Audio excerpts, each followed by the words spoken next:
Par vous saluer toutes et tous, vous qui avez répondu à notre invitation pour cette traditionnelle soirée de vœux, organisée à votre intention par la CCS et qui avait été citée précédemment par Frédéric Jung, notre directeur général des services, que je remercie au nom de tous de ses bons vœux et à travers lui l'ensemble du personnel, c'est-à-dire plus de 80 personnes dédiées au service administratif, au ramassage et traitement des ordures ménagères, à l'urbanisme, à la petite enfance et depuis le 1er janvier 2017 au tourisme dans le cadre du tout nouvel office de tourisme communautaire.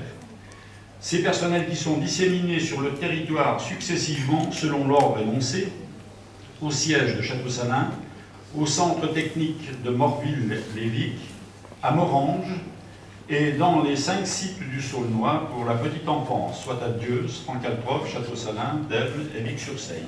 Sans oublier nos déchetteries, les trois déchetteries actuelles, et donc les personnels qui y sont.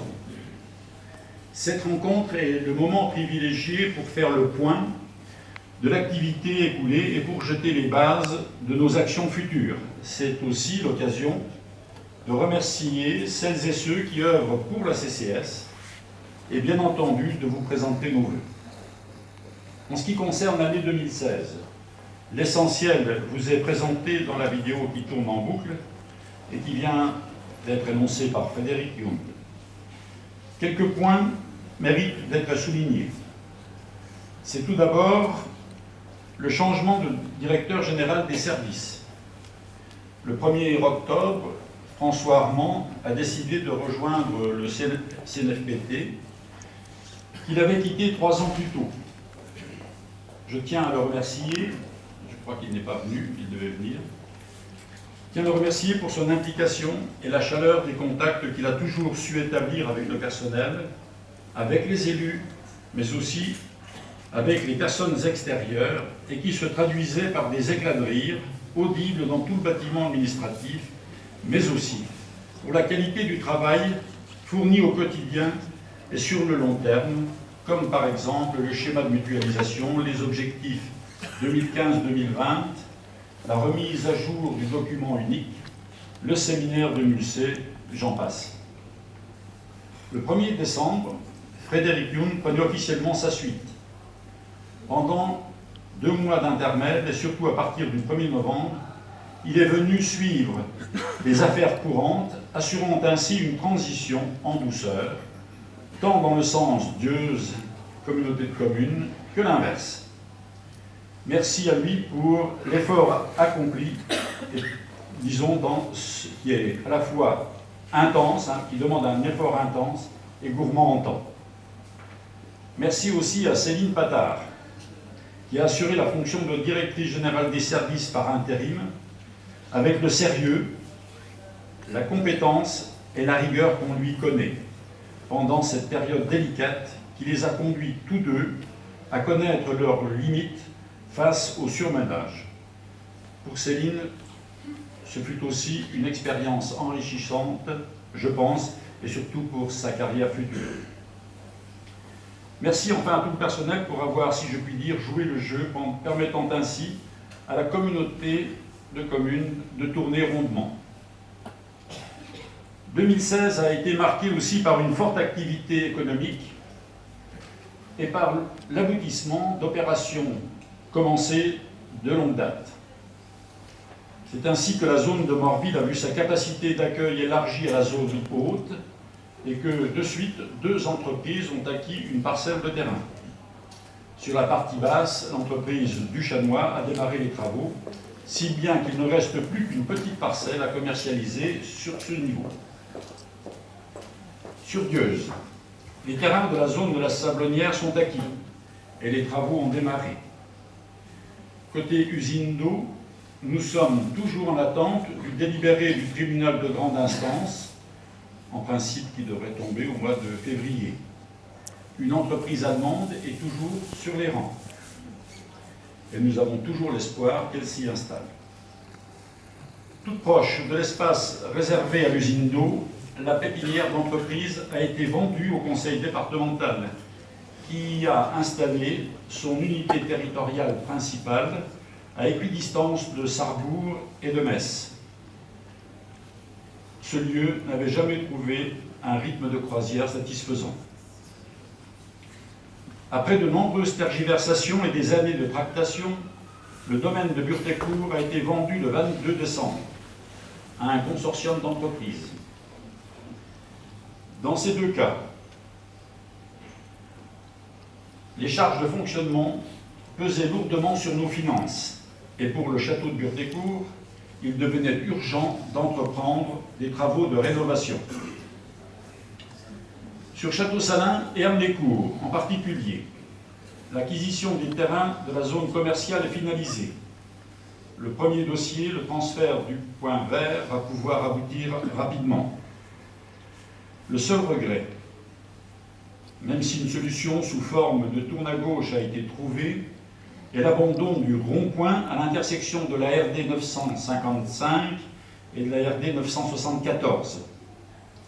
C'eût été une démarche d'attractivité notoire en termes de sécurisation, de régulation de l'écoulement de la circulation de ce carrefour et d'accès au terrain situé derrière le magasin Match et l'hôpital de Château-Salins. Dernière opération importante à Aldestroff, la construction d'une cuisine centrale pour l'EPSMS dirigée par M. Herbrecht et le conseil d'administration présidé par Germain Musso, maire d'Aldestroff, tous deux présents ce soir. Pour la communauté de communes, c'est une opération exemplaire, au caractère économique et social, qui va permettre à cet établissement unique sur notre territoire de prendre un nouveau départ et d'assurer son avenir. Son public le mérite bien et ses responsables que je salue par voie de conséquence.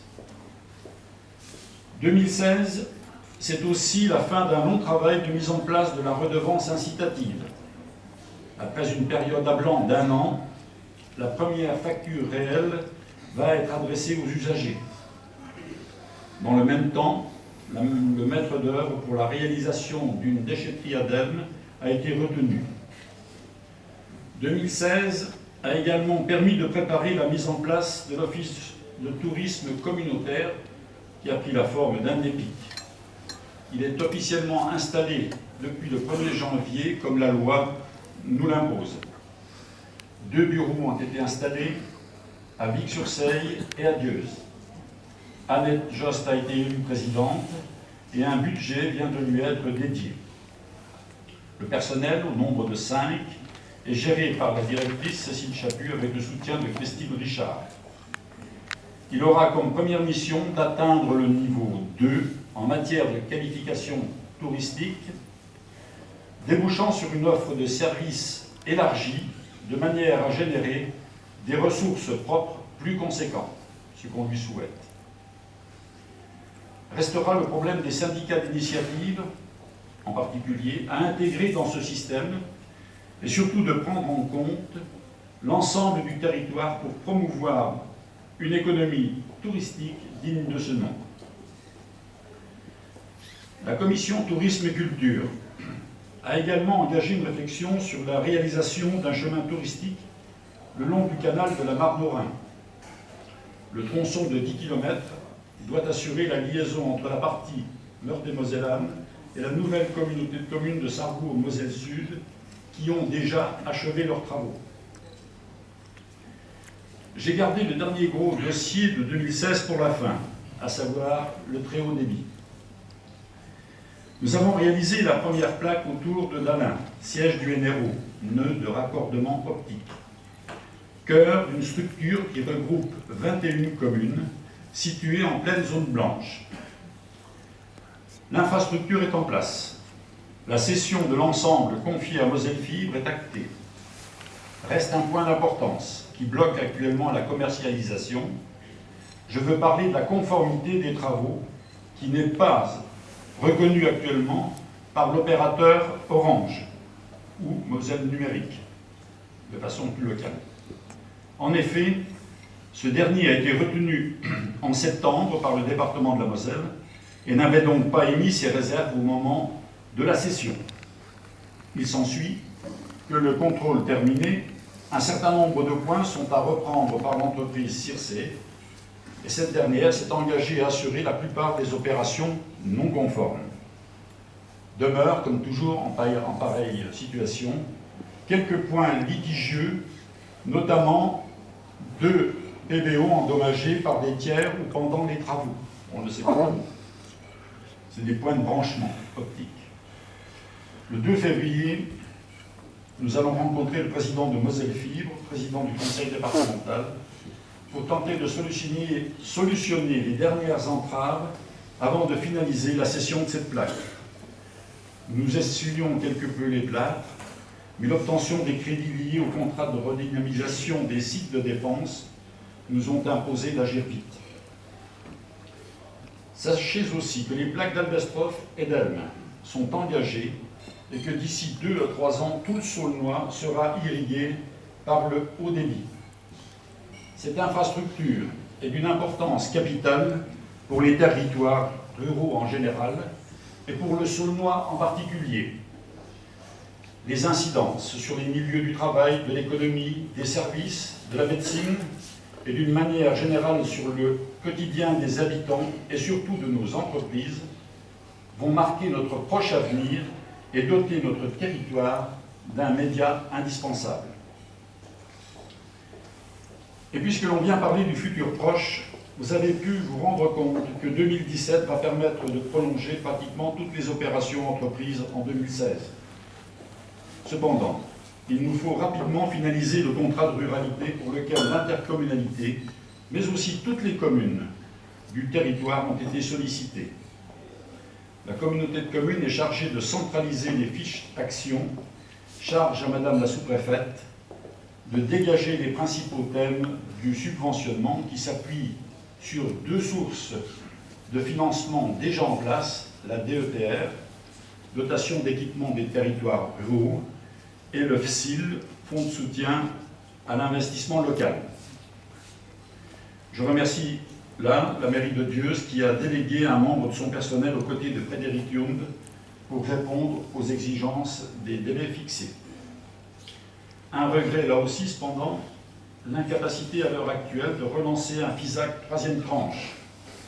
Malgré nos tentatives répétées, nous ne pouvons apporter aucune réponse aux demandes formulées par nos commerçants et artisans, et certains comptaient bien sur ce fonds pour sécuriser et moderniser leur outil de travail. Une satisfaction pourtant avec le service de l'urbanisme ou ADS qui tourne à la satisfaction de tous et qui est de plus en plus sollicité. Je tiens également, au titre des satisfactions, à souligner les efforts permanents des responsables intercommunaux de la Commission emploi et des représentants de la Maison de l'Emploi, de la Mission locale et de la PAIO pour répondre à la demande de celles et ceux encore trop nombreux qui sont à la recherche d'un emploi. Également à celles et ceux qui s'activent pour développer, encadrer, pérenniser leurs activités d'insertion. D'autres sujets sont à traiter en 2017. Avant le 27 mars, les communes doivent se positionner par rapport au plan local d'urbanisme intercommunal. L'intercommunalité et les communes doivent aussi trouver un terrain d'entente quant à la fiscalité consécutive à la construction des éoliennes. 2017, c'est aussi les 10 ans de vie de nos multi-accueils. Peut-être la mise en place d'un RAM, un relais assistante maternelle. C'est encore le démarrage de la réflexion sur la prise de nouvelles compétences et des nouvelles compétences eau et assainissement à l'horizon 2020 en principe. Mais vu la diversité des situations et les éventuels transferts à réaliser, 3 ans ne vont pas être de trop pour lancer l'étude et finaliser ses conclusions. C'est aussi la préparation de la compétence GEMAPI, gestion des milieux aquatiques et prévention des inondations, à assurer dès le 1er janvier 2018. C'est encore une progression dans la perspective de mise en place des circuits courts de proximité après l'étude réalisée en 2016 par le bureau d'études Écossette, établir un inventaire des vergers qui souvent cernent ou ont cerné nos villages, et donc de mettre en exergue une valorisation de nos productivités locales, telle celle que nous vous proposerons dans quelques instants derrière. C'est enfin un travail de communication à développer auprès de nos populations pour expliquer notre évolution voulue par le législateur, une évolution qui nous entraîne dans des dépenses dont on a peine à cerner l'importance et qui rendra de plus en plus difficile le travail de la Commission des finances en particulier pour construire le budget 2017 et celui des années à venir. Fait rassurant dans ce domaine, c'est la disponibilité accrue du président de cette commission qui, en véritable chef d'orchestre, devra diriger un ensemble dont vous avez pu mesurer l'ampleur et la diversité. Et puis, il y a un mot qui rime avec ce dernier.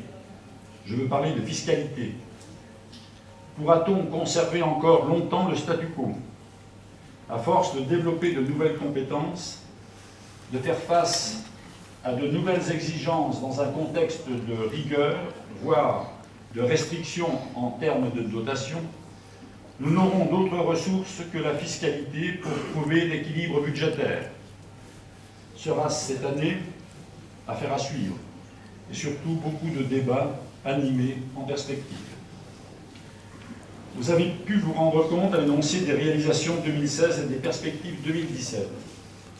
Et au-delà de la richesse et aussi de la nécessité de notre action communautaire. Aussi, je salue le travail effectué par nos 10 commissions, qui, je le rappelle, mobilisent tous nos délégués communautaires. À leur tête, les 10 présidents de commission et leurs adjoints les animent. À leur côté, le personnel leur apporte son concours, sérieux et volontaire, je l'affirme. Sous la houlette du DGS pour 2016, je dois dire des 2 DGS, puisque François Armand a été présent, avec leur personnalité, ils ont animé les différentes équipes formées pour encadrer les différentes compétences.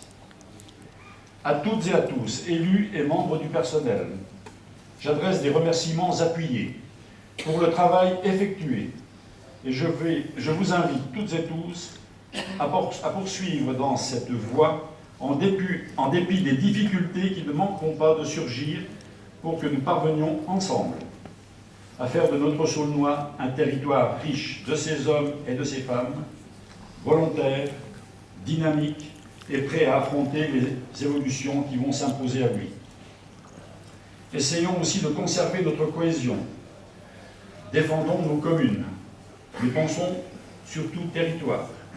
Les intérêts des uns et des autres doivent se rejoindre pour faire du Saulnois l'espace du bien-vivre. Et j'invite ce soir toutes les forces vives représentées, élus, régionaux, départementaux, intercommunaux et communaux, partenaires institutionnels, représentants des différents services, nos commerçants et artisans, à nous rejoindre dans ce projet et à le partager. Il ne me reste plus maintenant qu'à vous adresser à toutes et à tous mes meilleurs vœux pour cette nouvelle année. Qu'elle vous apporte de grandes satisfactions et surtout la santé pour garantir votre énergie au service de vos proches, de vos collaborateurs et au service de notre territoire. Qu'elle vous permette de progresser dans l'unité et le respect des hommes et de leurs opinions, et surtout dans la complémentarité entre les communes et l'intercommunalité.